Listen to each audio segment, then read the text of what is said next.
Madame la Présidente, ce vendredi, à Villecreine, dans ma circonscription, un homme a failli mourir.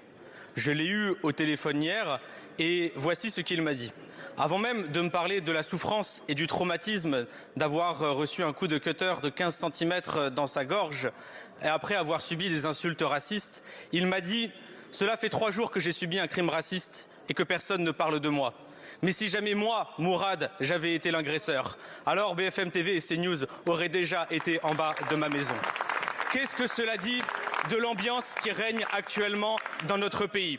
Il ne se passe pas une journée sans que sur les débats télévisés, il soit sous-entendu qu'il y aurait trop de musulmans dans notre pays ou qu'ils seraient incompatibles avec la République. Il ne se passe pas une année sans que vos lois sur l'immigration stigmatisent les personnes noires et arabes et les rendent responsables de tous les problèmes dans notre pays. Voilà des décennies que votre classe politique épouse les thèses du Rassemblement national et stigmatise nos concitoyennes et nos concitoyens qui vivent en France, travaillent en France et quel que soit l'endroit où ils sont nés, ont le droit à l'égalité en France. Monsieur le ministre de l'Intérieur, je vous ai entendu dire que vous attendiez de connaître la nationalité des personnes qui ont commis un meurtre à Saipol.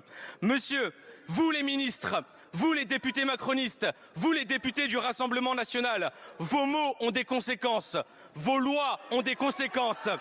Vous cultivez les préjugés xénophobes et les guerres de religion.